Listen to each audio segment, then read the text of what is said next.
कहानी की शुरुआत होती है और हम देखते हैं एक साफ दिन और कुछ लोग जो एक वैन में बैठकर एक कारिस्तानी वाला खूंखार काम करने जा रहे थे, यानी कि डकैती करने, और वो भी एक बैंक में।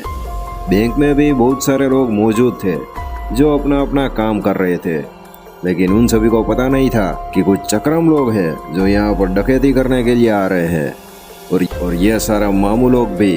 क्लीनिंग स्टाफ का ड्रेस पहनकर बैंक में घुस चुके थे ताकि किसी को शक न हो कि ये साले चोर लुटेरे हैं। और थोड़ी ही देर में वो अपनी अंदर से बंदूक निकालते और सारे लोगों को अपनी बंदूक की नोक पर रखकर पूरी बैंक में कब्जा कर लेते हैं। थोड़ी ही देर में ये सारी खबरें पुलिस चौकी यानी कि पुलिस स्टेशन में सारे पुलिस वालों को मिल जाती और वो सभी भी दौड़े चले आते हैं इस बैंक की तरफ। और दूसरी ओर बैंक का ओनर था जिसे भी ये बात पता चल चुकी थी और वो भी काफ़ी बेहोशी की हालत में आ चुका था, क्योंकि उस बैंक में बैंक के मालिक का भी एक लॉकर था जिसमें कुछ खास दस्तावेज मतलब कि कागजे उसके अंदर थे, जो बैंक का ओनर नहीं चाहता था कि वो सरकार या फिर किसी के सामने उसके कागज आए। इसीलिए बैंक के ओनर ने एक लेडी को हायर किया था, जो लेडी पहले अमेरिका में एक खुफिया एजेंट की तरह काम करती थी और उसकी जॉब के रिटायर के बाद वो एक डिटेक्टिव बन चुकी थी। इसलिए बैंक का ओनर का ये कहना था कि तुम वहाँ पर उन सारे मामू लोगों के साथ डील करो और मेरे कागज किसी भी तरह से लेकर मुझे दे दो। दूसरी ओर ये साले निठल्ले मामू यानी कि चोर लोगों ने भी बैंक के अंदर जो लोग थे उन सभी को बंदी बना लिया था और उसी के बलबूते पर वो इतना जोर कर रहे ताकि पुलिस वाले अंदर ना जा सके। बैंक के अंदर जो बंदी बने हुए लोग थे उन सभी में से 2-3 लोगों को उन मामू लोगों ने आज़ाद कर दिया था और पुलिस वाले उससे कुछ पूछताछ कर रहे थे ताकि वो अंदर जो बंदी बने हुए लोग थे उसके साथ कांटेक्ट कर पाए और उसका सहारा लेकर इन मामू लोगों को पकड़ पाए। लेकिन ये कहते हैं कि उन चोर लोगों ने पूरी तरह से मतलब कि कपड़े उतार कर नंगे पुंगे होकर हमारी तलाशी ली है और हम सभी को भी नंगा पुंगा कर दिया है और आप सभी का अंदर कांटेक्ट करना इम्पॉसिबल है। अभी ये सारी बात सुनकर तो पुलिस वाले भी चक्कर में आ गए थे, ये तो हमसे भी साढ़े 2 कदम आगे है। और वैसे दोस्तों जो चोर लोग अंदर थे बैंक के अंदर वो इतने भी घातक नहीं थे, क्योंकि अंदर एक बच्चा था जिसके साथ वो तिजोरी में बैठकर गेम खेल रहे थे। यानी कि वो उन सभी का मकसद ये नहीं था कि वो वहाँ पर बंदी बने हुए लोग थे उन सभी को कोई नुकसान पहुँचा पाए। यहाँ पर हमें ऐसा देखने को मिलता है कि उन चोर लोगों की दुश्मनी सिर्फ और सिर्फ बैंक के ओनर के साथ ही थी। उन मामू लोगों यानी चोर लोगों ने वहां से बाहर निकलने के लिए बैंक के अंदर एक खुफिया गड्ढा कर लिया था और पुलिस वालों को ये इन्फॉर्मेशन दे दी थी कि सालों हमारे लिए एक प्लेन रेडी करो, हम सभी प्लेन में बैठकर निकल जाएंगे और इन सब बंदी बने हुए लोगों को हम जरा भी नुकसान नहीं पहुंचाएंगे।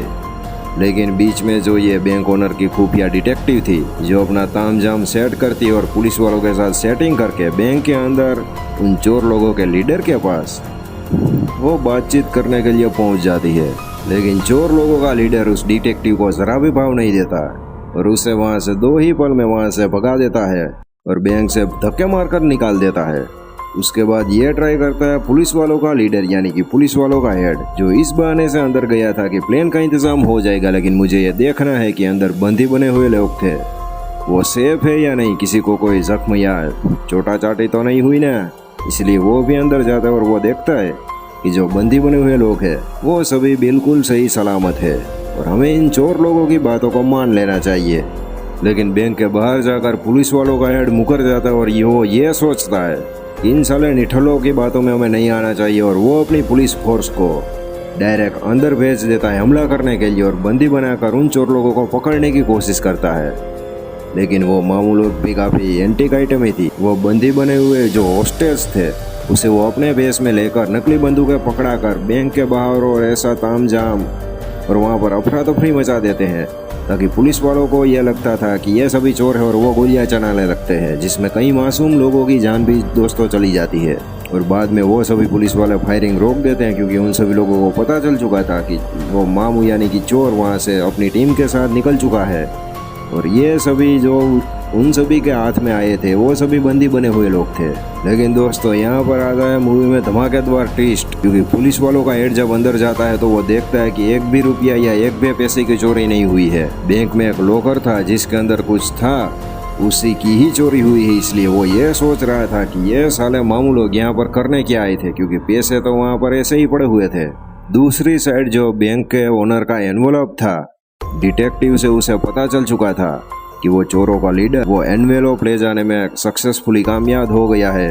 और दोस्तों यहाँ पर वो चोर बैंक के ओनर से बहुत ज्यादा पैसों की डिमांड कर रहा था, वो एनवेलप को वापस करने की ताक में। दोस्तों मूवी के इस मोड़ पर हमें पता चलता है कि आज से 30-35 साल पहले जब अमेरिका में बहुत बड़ा भूकंप आया था, तभी कई लोगों की जान